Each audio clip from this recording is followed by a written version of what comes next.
Fellow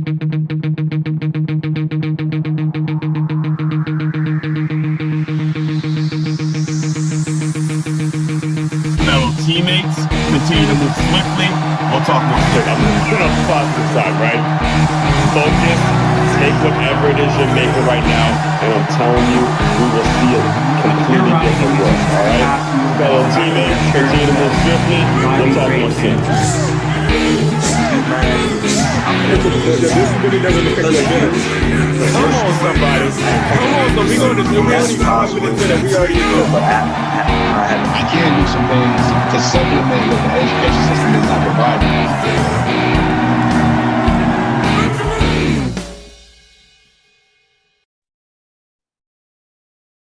Teammates, first and foremost, if this is your first time listening to the Move Swiftly podcast, welcome to the show. Great to have you. Picked a great time to come in.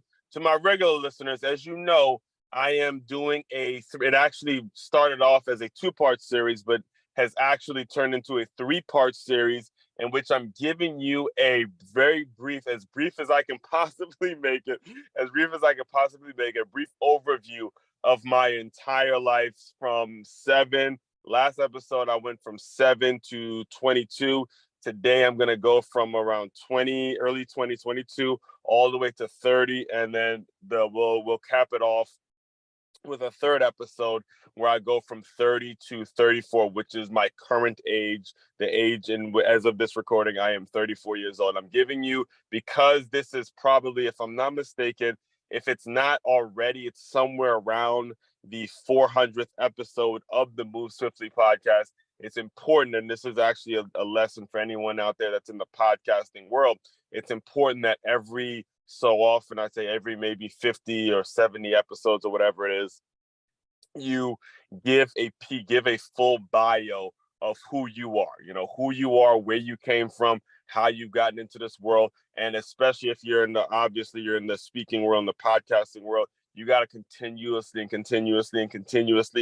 tell your story. You got to know how to tell your story, and whether you tell your story in 30 seconds, you got to be able to tell your story in 5 minutes, or you got to be able to tell your story in 30 minutes or an hour, however long it takes you. You have to know how to really give people pieces of your story, because in this thought leadership world, in this speaking world, that is what's going to hook. That's what people are going to remember about you. All right. I've listened to a lot of different speakers. I've read a lot of different books. I've been to a ton of different events. And the one thing, I don't necessarily remember too much of the information that I got, but I do remember people's story. And that's what has inspired me to continue to grow, and continue to build things and create things and build things out and all sorts of things. So you've got to get really, really good at telling your story. And who knows, it's a challenge. It is a challenge. I mean, if you listen to the previous episode, there were a lot of difficult things from my childhood that I had to live through, from a torn ACL to watching my coach as a kid have a massive heart attack and pass away, to being assaulted by actual adults in high school. It's been a really, really rough ride. And I'm going to take you from 22 all the way to 30, because what happened was, when I was done, like I told you on the last episode, when I was done playing the game of football, when I felt it, there was like this burning desire inside of me to let go of the game as a player and use my story to inspire another generation of players, to use my story to help another young man or young woman, young person in general, a young person who's had spent their entire life dealing with rejection. When I decided that was going to be how I operate and how I make a living, how I get known, how I'm able to find my lane, that's when I let go of the game as a player, and I really, really honed in on who I was going to be for the rest of my life. All right, who I was going to be for the rest of my life. So it was I was 22 years old. I'll pick it up at 22 years old. 22 years old, and I was during the football season at Stony Brook University, and I got filled up with a whole lot of anger. All the all the time I spent the previous 4 years worshiping these, or maybe not 4 years, it was basically around 3 or 4 years that I spent previously worshiping these coaches, thinking that these coaches walked on water, thinking that these coaches could do no wrong, or trying to impress. Think about that mindset, all right? You have this mindset in which you are trying to impress these college football coaches, and what they did, the lack of integrity that they had when it came to the way they handled my situation, it was disheartening, disappointing, and it really, really crushed me, really, really crushed me, right? So what happened was, during that spring, or going into the fall, I was, on paper, it seemed like I was going to be the starting fullback. I was going to be a starting fullback, right? And for those of you who don't know football, this is a position that requires a lot of contact, a lot of hitting, and all that kind of stuff. And I get there during the fall, and it's a complete. I'm in a completely. I'm kind of blindsided. I felt blindsided, and I felt blindsided because they put somebody else ahead of me in the starting lineup. They put somebody ahead of me in the starting lineup. Now, like I said in my second book, Make Your Move, this particular player, his name was Matt Fiella. He was, he was a better. Not only was he a better player than me, but he was also from New Jersey, which is right there and there where they recruited, since Stony Brook's in Long Island, New York. They recruit a lot of guys from New Jersey, and New Jersey's has a lot of great football players. So it wasn't the wrong. I'm not up here, 10 plus years later, complaining about the fact that, oh, he was starting over me, all that kind of stuff. He was clearly the better player and the better prospect. I 1000% understand that. The issue is that he was just given the starting position. He was just given the starting position. There was no real competition at all. They just, again, moved like me. They moved him from defense to offense, and immediately he was running with the ones on the first day. That is the problem in terms of just giving out positions, because now, as you grow up and you go and you're looking for jobs and things like that, his mentality isn't, oh, I got to work for a certain job. I'm just going to be thrown in and plugged in because of my size and because of what I've done in the past. And that is a mistake. That is actually what got me into the work that I'm doing now, right? So the second that happened, I was so bitter throughout that entire season. I was like, look, this is my last year playing football. I'm done with these coaches. I had it with them. And I spent that entire season reading like biographies of different coaches. I actually remember that was the time I really started. I was really, really dived into reading books on my own. Read Pat Summitt's book, read Tony Dungy, Lou Holtz, all the great coaches, the great coaches who I I was around in high school. I got back into reading. I got back not back into. I was actually reading books for the first time, and I was really enjoying it. In fact, there was a class I was taking named Foundations of Education with Professor Farran, and I was so interested in his work and what he was doing because this was my fourth year in college, and I was able to graduate. Right, so I spent that entire fall semester wanting to be a college football coach, wanting to get in as a college football coach at some entry level position and things like that. And I spent that entire year just emailing college coach after college coach. Here's my resume. Here's my resume. Here's my resume.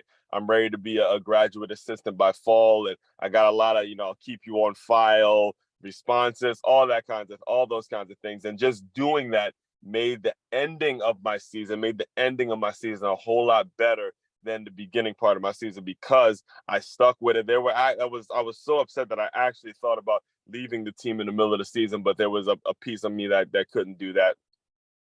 And it actually turned out to be a great ending to the season because I stuck with it, and I was now looking at these coaches as equals. I was no longer there was no longer this shy, reserved kid that was worshiping these guys. I saw them as people, regular people, and that is very important as you're making that transition from being a teenager to now becoming an actual young adult. And you gotta carry yourself a certain way. You got to establish yourself with a certain confidence and bravado and know your shit. All right. So that's what I had dealt with at the beginning, right? At the beginning, it was that fall semester. Yeah, that fall semester. Now, once the spring semester happened, I had to get through the spring semester, and I was going to be graduating that summer. I was on the job hunt. I mean, just everywhere I went, just like I was my sophomore year in college. Everywhere I went, I'm with my resume. I'm sending my resume. I'm reaching out to any and everybody that has anything to do with sports because I knew I wanted to coach. I knew I needed connections. You got to keep in mind, I had read the stories. I'd read the stories of the coaches that were where I was trying to go. At the time, I wanted to start a college coaching position and then end up being a head coach in the NFL. That was my goal. That was my dream. And that's where I felt like I deserved to be. So that's where I was going with it. And that was my mindset throughout that entire year, throughout that entire spring semester in college when I was finishing up, right?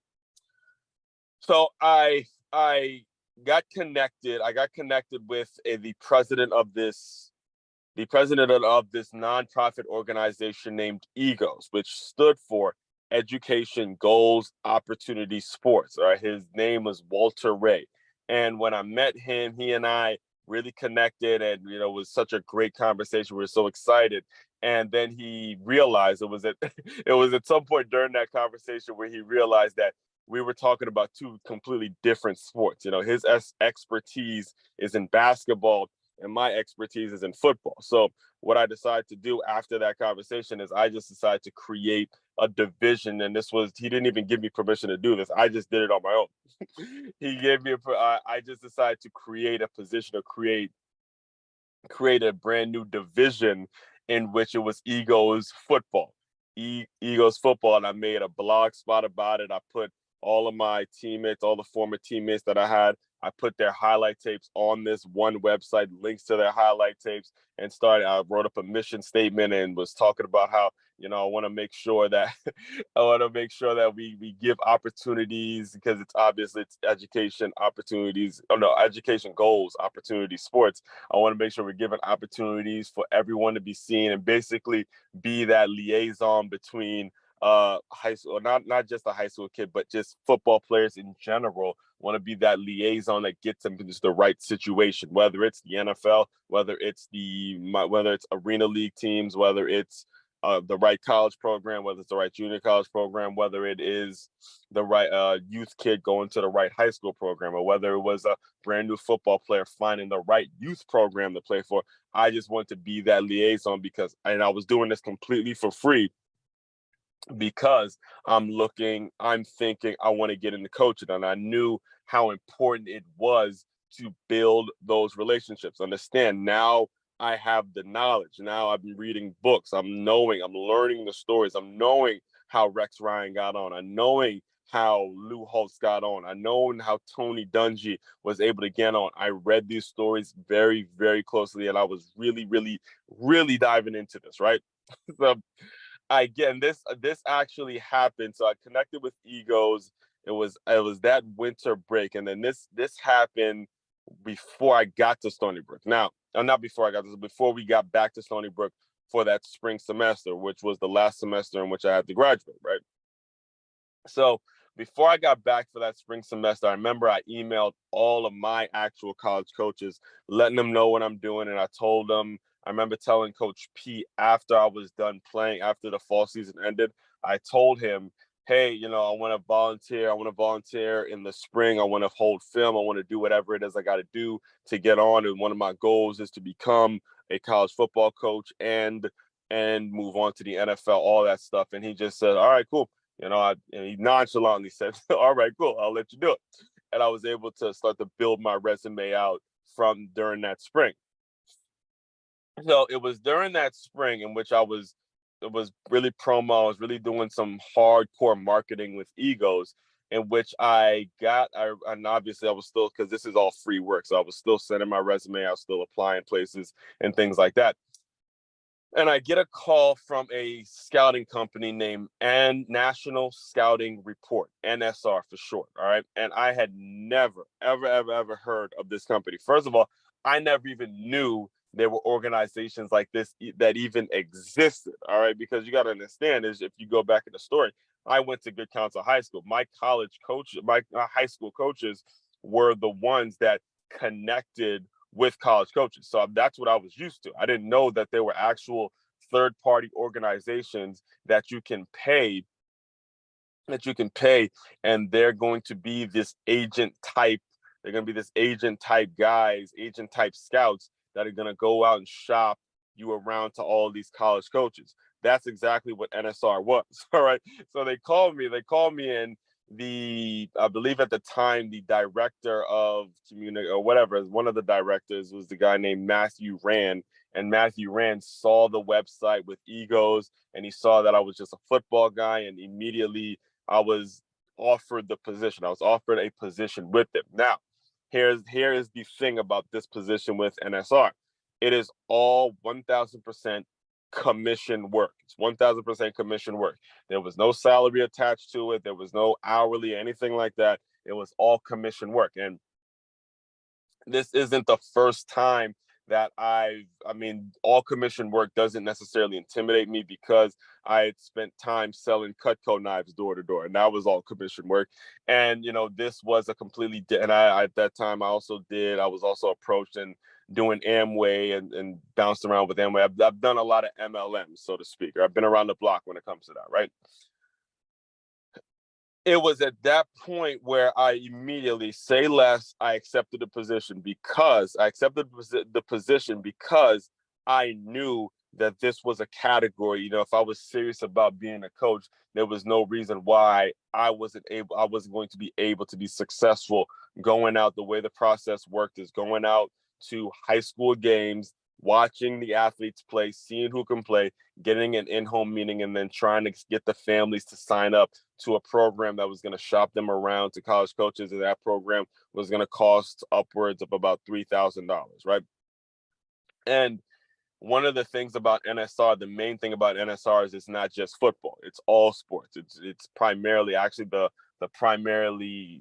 main thing to their business, the main money makers to their business is girls sports, whether it's girls field hockey, girls lacrosse, girls tennis. It's female sports because the female sports are really the ones that suffer when it comes to college recruiting. The female college coaches do not have the budget to go out and travel the way college football and college basketball coaches do. So they depend a lot on these third-party services to find them the right recruits and things like that. So there was a lot of learning that I had to do, but I was so excited to get offered. Not only was I excited to get offered a position, but the taste and the way that my college football coaches operated, especially when it came to my situation, it left a really, really bad taste in my mouth. Not only that, their lack of interest, we'll say it like this, their lack of interest, the college coaches that I played for, that I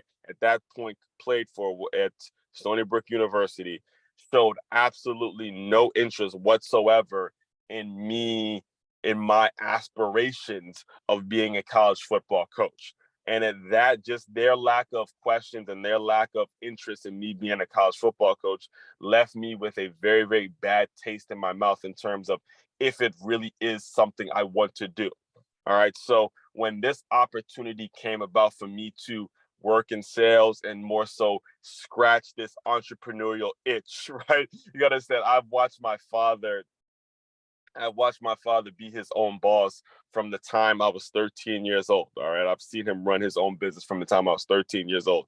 And there's always been this possibility in my mind. He created this possibility in my mind that you can work for yourself. You can go out there and make your own money and be an entrepreneur. All right. That was a possibility from before I even got to high school. And I always tell the story about how, seeing what my dad did versus seeing what my coaches did, there was this synergy. There was this mix that I had in terms of being your own boss versus working for an organization and being very passionate about what you do and running it as if it was your own business. So You get the passionate college football coach who runs this business, runs this organization as if it's his own, versus my father, who actually has his own company. The name of his company was Architectural Solutions, and that is actually his own business. And I saw this mix every single day. There was this mix that I saw every single day, and it felt like the NSR opportunity was going to be absolutely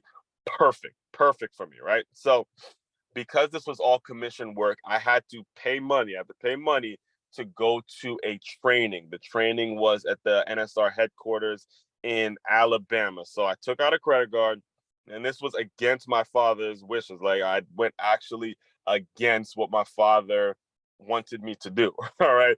And he basically said he wasn't paying for it. And I was like, you know what, fuck this. I'm gonna go get a credit card. And I went and I paid my own way to get to this this training in NSR, because in Alabama with National Scouting Report, and I paid my own way, paid for the registration fee, paid for the flight, the hotel, the whole nine. And I did it, and I looked at it as an investment. I looked at it as an investment in what it is I was going to be doing for the rest of my life. Because again, this is all me. This is my angle. I was excited. I'm like, yo, I can do this. I can fucking do this. And I could make unlimited money. I was already adding up how much I was going to make per athlete. And, that was my whole mentality. You got to think, I'm fresh out of college. I am 1000% just filled with ambition, fueled up, like, let's go. I got to my dream school. I got to graduate. Again, all these things actually worked out for me because of my mindset. My mindset was, I was like, let's get it. Let's go. This was around 22 going on 23, right? So because I had felt like I found my dream position, like I felt like I'd found a job. And that's really the struggle for a lot of new college graduates. It's finding the right job, finding the right position, because the concept of school is a very secure concept. So no one ever wants to feel like they graduated college and doesn't know what they want to do. It's a huge shot to your ego. It's a huge wake up call, right? So I was grinding, I never really went out and partied and did, like, it's crazy, because when my sister graduated from the University of Maryland, she had this huge party. There was they shut down the bakery. There was all sorts of people, all sorts of planning for this party. For me, I graduated from Stony Brook, and the next day, I was at a high school recruiting, scouting, doing what I had to do with NSR, the whole thing. I was just working. There was no celebration. There was no time for me to enjoy. I was 1000% on my grind. Right? So this company that I was doing my recruiting with, doing my scouting with, I started to really enjoy the lifestyle. I enjoyed the lifestyle of going out and recruiting kids, going out and seeing who can show up. And the way it worked is, I would go out, find what I would be, whether it be a practice, whether it be a game, whether it be a tournament, whatever it was. I would go out, see which player actually stuck out to me, get the family's number, and get an in-home meeting and talk to the athlete and the family about the college recruiting process and stuff like that. Now, the problem with this job, all right, the problem with this situation was, like I mentioned, it's all commission work, and the people that I thought was going to sign up, they did not sign up. All right, the families did not sign up. There were tons of families. I'll never forget this. All right, there was one family who I presented everything to, and this family gave me, it was a soccer player. This family gave me $100 and said, look, I'll give you $100 cash now, and in a couple weeks, I'll come up with $1,000 to sign them up and all that. And I never actually heard back from the person. Never heard back from the family. Gives me $100, tells me he's going to sign up, the whole nine, and I never actually hear back from him. That's what I mean when I say, yo, this job, it's not paying fast enough. Now, I wasn't going to give up on it just so easy. So I kept recruiting, kept scouting and all that. But it was a real challenge. Now, because it's commission work, I needed to find a job that was actually going to pay me every 2 weeks. And luckily, there was a gym named Spunk Fitness. There was a gym named Spunk Fitness that opened up right. It was right behind the house I grew up in Silver Spring, Maryland. So Spunk Fitness in Silver Spring, and they just opened up. And me, given the experience that I had working at a gym the 2 years prior, it was an easy position for me to get and work just to have something coming in every 2 weeks and be able to go and do my recruiting and all that stuff. So that was my life. That was my life. It was in the gym, and it was actually a gym that was 24-hour access. So I worked the overnight shift. Luckily, I was able to get the overnight shift and the early morning shifts, and I was able to go out and recruit kids throughout the day and then work at this gym at night. All right. So think about that as a lifestyle. Going out and I'm recruiting kids, high school kids, and then this gym I'm working at night. Recruiting high school kids, going and working at this gym at night. Constantly just seeing it. And at this time I wasn't even thinking about any chicks or anything like that. And the reason my relationship, like I wasn't even thinking about having a girl at that point. And I'll tell you why. At the time, my niece was born 2 years prior, but when I got home when I got home from college, my nephew was born, and I was watching like my sister, my hero, like my best friend growing up. My rock was my sister, and I was watching her, grow into motherhood and dealing with her kids and dealing with the family and seeing how difficult that transition was. And she's no longer with my niece and nephew's father. She's no longer with that guy. And then watching how bad that breakup actually was, I was saying to myself, look, I need to be patient. And the whole relationships thing really, really started to become frightening to me. And because I was watching as she was hurt, I was hurt. That's the relationship that she and I have as brother and sister. So as she was going through what she was going through, it was difficult for me to even think about personal relationships and friends and messing with finding a girl and going on dates and all that kind of stuff. So I dived really, really deep into my work. I dived really, really deep into my work because I saw on the flip side, look, I need to focus on this. I need to focus on this because if I get distracted and try to meet someone and all that kind of stuff, it's going to be a difficult task because there's a lot of personal shit that I got to deal with. There's a lot of personal shit that I'm watching my family go through right now. So again, I was able to dive deep and deep and deeper and deeper and deeper into the work, into what I wanted to become as a professional. All right. As what I wanted to do in my job. Like, again, it was books, it was going to high school games, it was gonna go into work at this gym at night. And that was my life constantly, every single day. And you gotta understand, I had a college degree and I'm back working at a gym overnight, mopping floors, cleaning out treadmills, taking out trash, the whole nine, doing things that I felt like I was overqualified to do. However, there was a process. There was something I was seeing. There was a connection. There was something I was building at the time. All right, there's something I was building at the time. So eventually it hit me. The first company I ever started is a company that's still around right now. It's called Gym 44, GYM 44, Gym 44. It started out as just going to be a consulting service. It was just going to be Gym 44 consulting. And this is where it started. This is where the seed was watered, was when I realized I wasn't reading. No, I wasn't reading. I was shot. I went to 24-hour fitness. Was I reading? Yes, I was. I read Magic Johnson. I read Magic Johnson's book, 32 Ways to be a Champion in Business. All right. And he was discussing his partnership with 24-hour fitness. He was discussing his partnership with 24-hour fitness, and 24-hour fitness has certain signature clubs, whether it was A-Rod, whether it was Shaq, whether it was Pat Riley, whether it was like these major high celebrity athletes that come in and they endorse certain gyms. And because I was working at a gym at that time and I was recruiting, I started to say to myself, if there was a coach that endorsed a gym, I'm sure that they would get a lot of players showing up that want to be recruited. And that's all Gym 44 is. The Gym 44 now is just a place that you go, you make a profile, you post your tryouts, and you post your tryouts the same way you would post it on Facebook. And the cool thing, the way I set it up is, the way I set it up is when you post the tryout, there's opportunities for you to sell advertising on each tryout that you post. So it really just kind of depends on the user and their willingness to go out and get the advertising money and all that kind of stuff, right?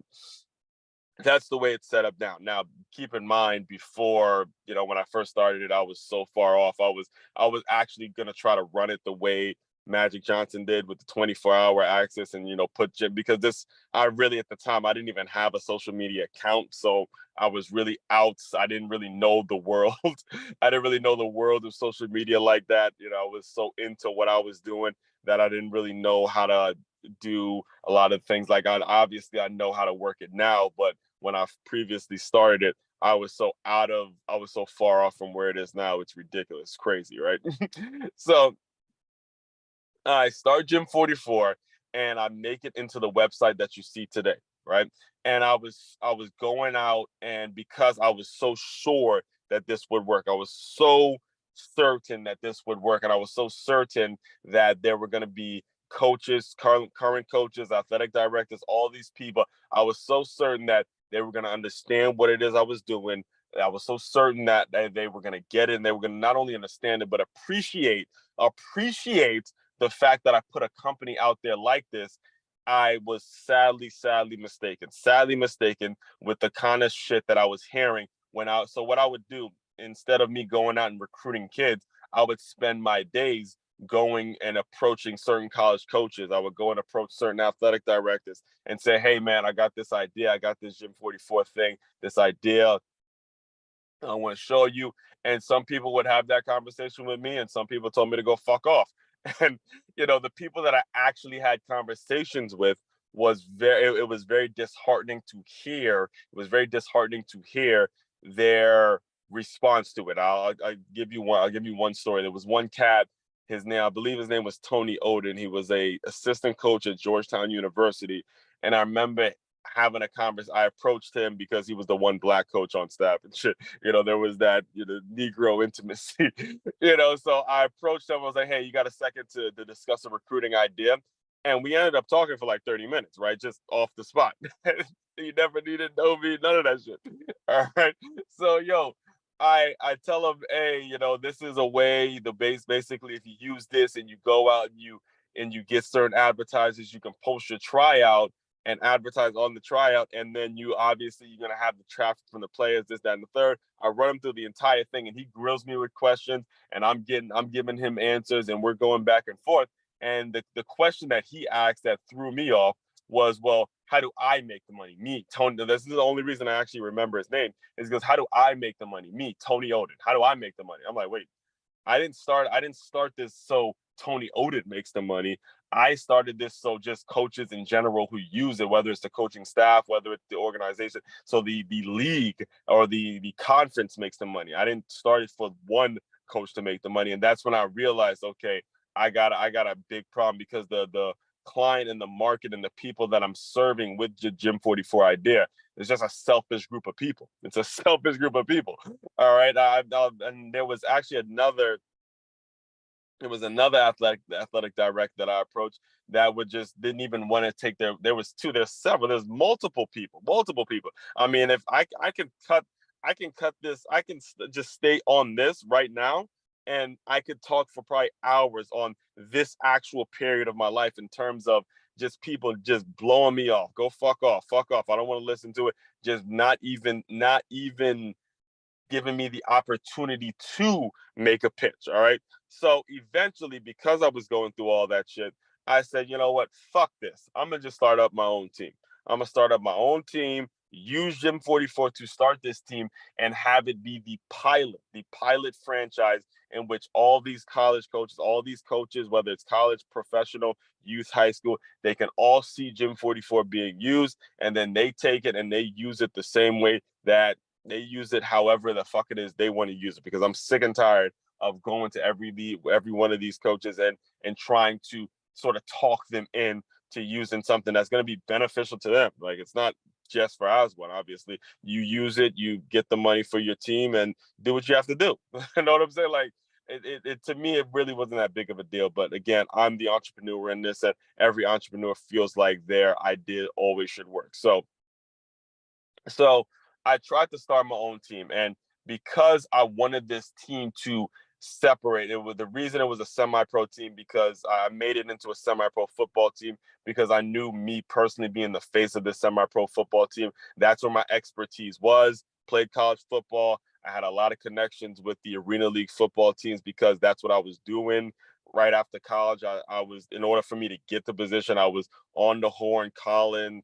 When I put when I put the Eagles football website out, I had all my teammates highlight tapes on that website. So I was getting a lot of calls from indoor Arena League football teams, semi-pro football teams, and all. In fact, I even tried to volunteer with a semi-pro football team named the DC Falcons, and that turned out to be a scam, the whole nine. So I was like, you know what? If I'm gonna do this, I'm gonna do it with the semi-pro football world, and I'm gonna make it something that is truly, truly immaculate, like truly something that is going to attract a top quality talent. And because of Gym 44, I'm going to be able to pay the players. I'm going to be able to pay the players. All right. So that was my mentality. And I'm 24, getting ready to become 25 at this point. Right. So it's only like from college graduation, like maybe the 2 or 3 year, only about a 3-year window in which all this growth and development actually happened, right? So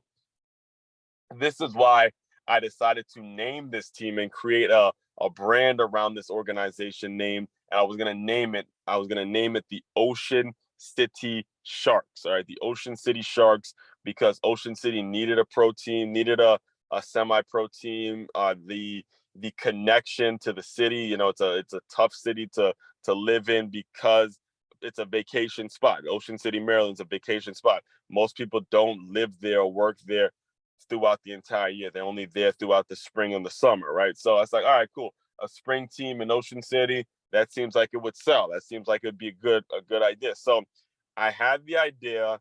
I had Gym 44, and I felt like it'd be enough for me to just quit my job. So I quit.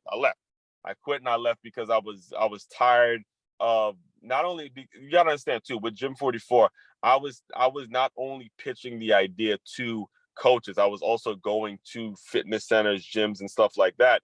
And I pitched the idea to, at the time, the manager at Spunk Fitness, in which I was working at.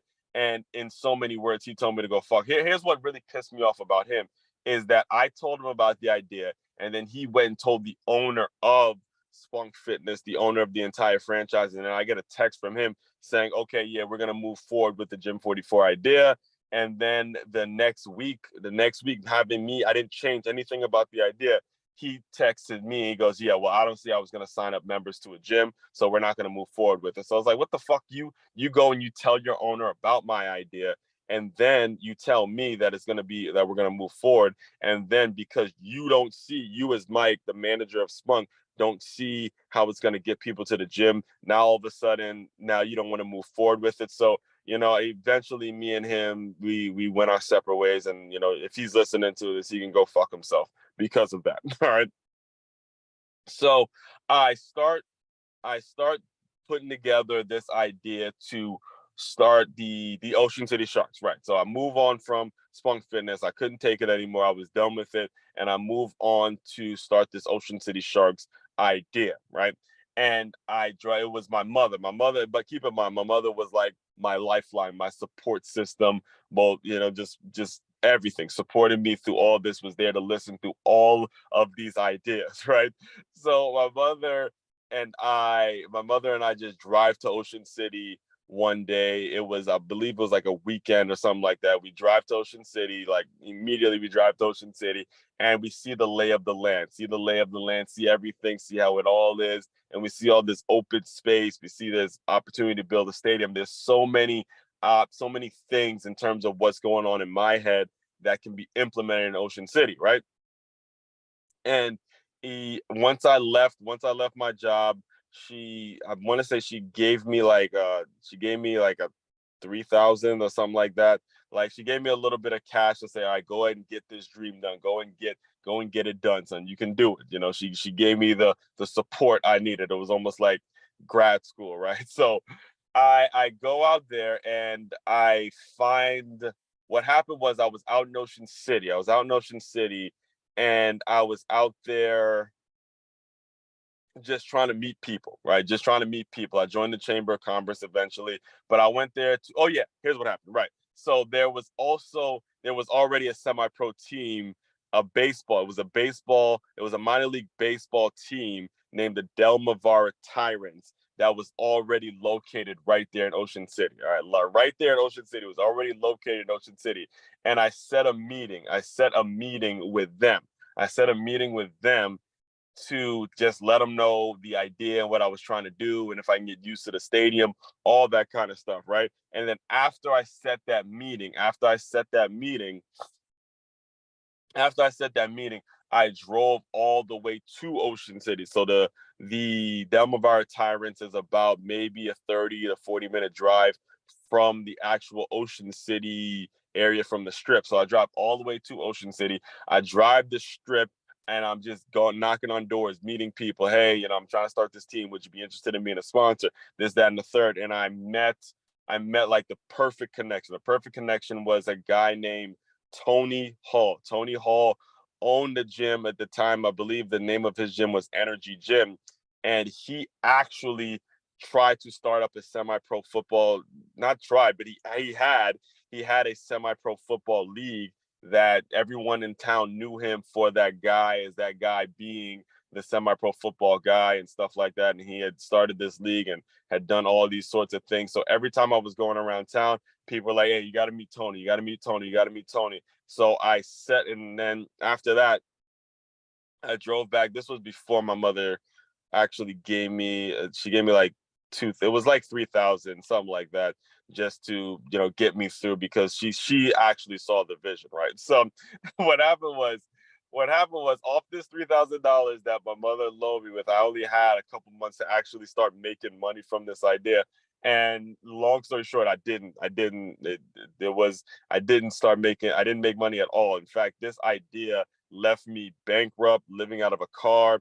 I was living out of a car, lost my phone, lost my car, lost absolutely everything. I absolutely hit rock bottom because I was going out to Ocean City so many times thinking that this thing would work the whole night. And I ended up just crashing and actually burning this year. So from 24 all the way to 20s, like 6, just crashed and burned, fell flat on my face, gone, lost everything, right? Lost absolutely everything.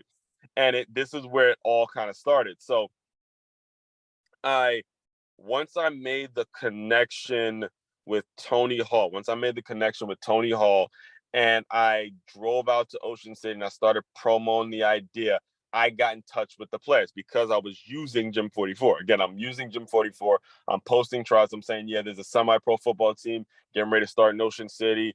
And the tryouts are completely free. I'm not charging the players for the tryouts because of Gym 44, and I'm getting people to request, I'm getting people to reserve. So everything was working. Everything was working in terms of how I was finding the players. However, the biggest issue was raising and finding the money. All right, finding the money to pay the players. All right. So even though I was starting to see this thing and make this thing work, not only was I able to make it work, but I found a location.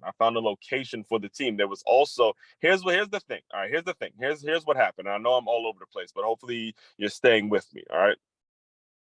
When I met with Tony Hall, here's what happened. He told me, because he had done this before and he was in the world, and he had previously tried to start up his own team, and he had all that, and he had to sell the semi-pro team that he ran. He was able to give me some great advice. He told me, because I already had a way of finding the players, he told me about a school that wasn't too far from where Ocean City was, named the University of Maryland Eastern Shore. Named the University of Maryland Eastern Shore, that had 2 football fields that weren't even being used, right? So immediately, right after I met with Tony, I drove out to the University of Maryland Eastern Shore, and I met another guy. His name was Professor Bryant Mitchell. He luckily he still happened to be on campus, and he was the quote unquote football guy there who was trying to build a team, build a actual football club team on the campus of the University of Maryland Eastern Shore, right? So I meet with him, and immediately he offered me a position to coach at UMES because of the idea. I was just like everything. I was pitching the idea of the Ocean City Sharks to him, and he immediately offered me a position to not only coach but use the field and run everything right there at UMES. So boom, I got a location. I got a way of finding players, and everything was intact because I was now getting in touch with the players, and I was saying, yo, there's gonna be a new team, this, that, and the third, and they were spreading the word, and people were coming, people were requesting and reserving tryouts for Gym 44. So only thing I needed was actual money. That was it. That was the only thing that I needed was actual money. And because of the timing, like I was telling people that the team was going to start by this time, because this was the biggest mistake I made. The team was going to start at this date, and I didn't have the money yet. Everything started to fall apart because it got around to the other players that I didn't have the money to actually pay them by this date. And because they have such a short window, you're talking about potential players that are trying to make it to the NFL, and they have such a short window of where they can play and when they can play and how long it's going to be. Eventually, everything just fell apart. Lost everything, the reputation amongst the players that I strive even to this day to help my reputation.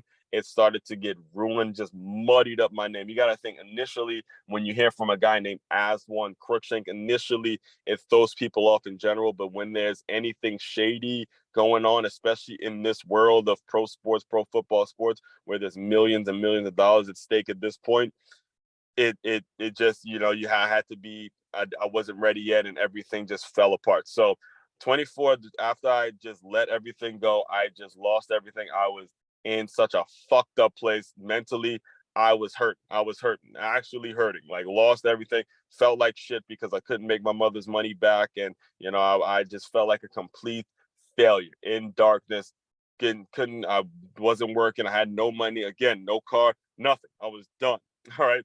26 years old, right? So in order, as a way of getting back on my feet, I took a job as a sales counselor at an LA Fitness. And this was absolutely, probably one of the best things that could have happened to me because the person that hired me there was a guy named Dupree Major. And the first thing when Dupree interviewed me for the sales position, I told him, about this idea that I have, because I was still clinging on to the Ocean City Sharks idea because even now, it can still work. It's just my name would have to be removed from it, but there was nothing wrong with the idea at all. And it crushed me to know that there's nothing wrong with the actual idea. It's just a matter of, look, money. That's it, right? That's all it was. It was the fact that I wasn't working, didn't have a job. I was so gelled into it that still bothers me to this day, even to this day as I'm regurgitating it. But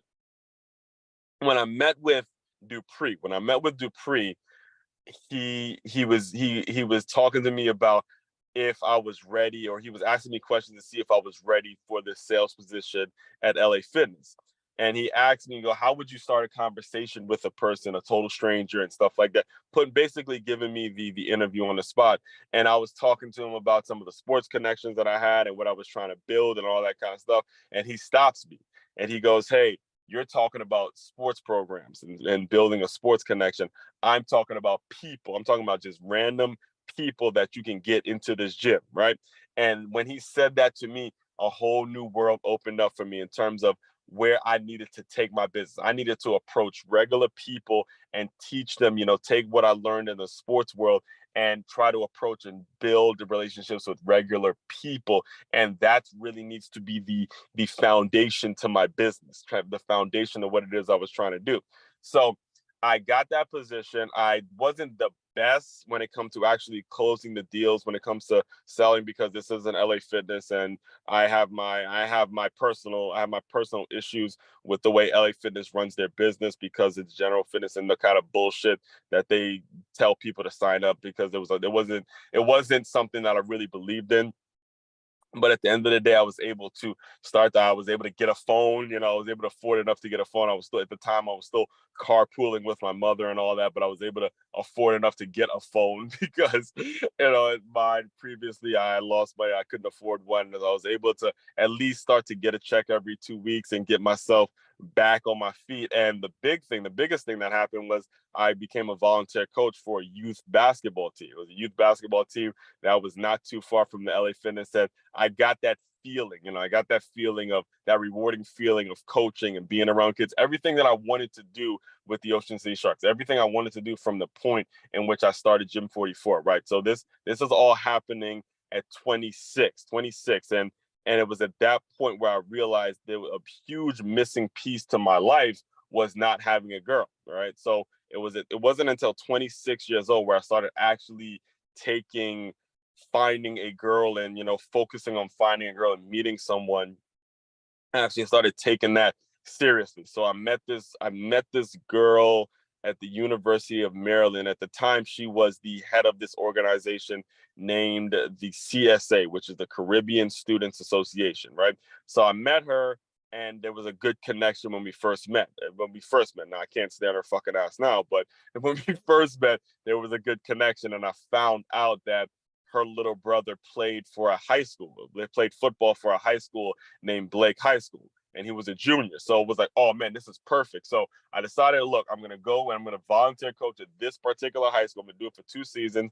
I'm gonna see her little brother through, and hopefully because the only way for me to try to explain what it is I was doing to a girl was if I was doing it from the lens of a high school football coach because of how deep into it I actually was, right? So I go and I volunteer at this school, and I do 2 years there.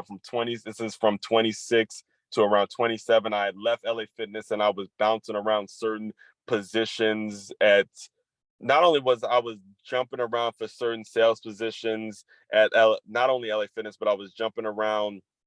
Oh yeah, here's what happened. So I switched. I switched from the sales counselor position because I wanted to be a sports director at LA Fitness, and then I was working at a Lady Foot Locker. I was working at a Lady Foot Locker, and there was also all sorts of new gyms because I found out what I was skilled at. So I was working at a lot of different gyms, trying to figure out how I was going to get people in and bouncing around and doing all that just to keep a check coming in every 2 weeks and all that. I was trying out this MLM, trying out this company. It was all sorts of things I was doing just to make sure a check was coming in every 2 weeks. So I was bouncing around all sorts of gyms.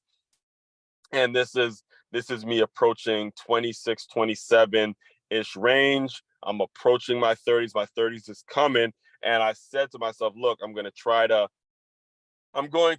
coach this team. I'm going to coach this team for 2 seasons and then see what happens after that. So during that 2 seasons, there was another company that I got connected with. And the name of this company was FBU, Football University. And the main thing with this company, it's basically a camp company in which we, much like NSR, we recruit football players to go to these camps, and we try to build relationships with the families and all that kind of stuff. So I'll close you out. Actually, I'll close you out with this. I might have to take this to a 4-part series. I didn't realize because now that I'm regurgitating, there's a lot of things going on. So I might take this to an actual 4-part series because I know I'm getting really, really long-winded on you. So I'll cut this off at the FBU connection. So I got a contract to work as a scout for FBU, Football University. And the main event is a tournament. The main event is a tournament in which is in Naples, Florida. Naples, Florida is where their main event is. All right. So when I really dived into being an FBU scout, because I started to get myself back in stride. I started to get myself back. I was coaching. I was kind of in tune. I was getting in tune. I was shaking off. I was starting to shake off everything I was dealing with the Ocean City Sharks. And when I realized that I'm connected with FBU and they were selling people on the idea of living in Florida and going to Florida for this huge football tournament, everything changed for me. Everything changed for me because of that sale. Florida, Florida, Florida. Florida. RIDA, I believe. FLORIDA. Yeah, Florida. You see, I'm misspelling it because I'm putting myself back in that situation where I'm in Maryland. I'm bouncing around these gyms. I'm volunteer high school coaches. I'm coaching. I'm struggling, and I'm hearing Florida. I'm just hearing Florida. I'm young enough to make the move, guys. Florida, Lord. I was like, yo. And I was driving one day. It was cold, snowing, and I just said, you know what? I need to change of venue. Florida. It was around, 27, 28 around Florida, just to hit the reset button on life. And that's when it was in my head, you know what? I'm moving to Florida. I'm moving to Florida. I'm going to move to Florida and get this thing started. So I'll close you out there because there's a lot of, I know I went longer than I actually anticipated. So I'll actually turn this into a 4-part series because once I got to Florida, there was a lot of ups and downs, just catching my stride there and then to where I'm at now that I have books and things like that out. So appreciate you guys tuning in, but just know we just getting started.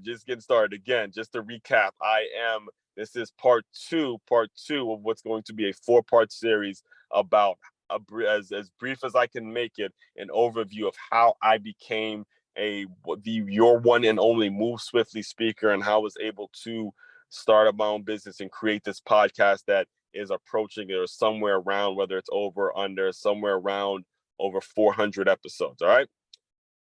Fellow teammates, continue to move swiftly. We will talk more soon.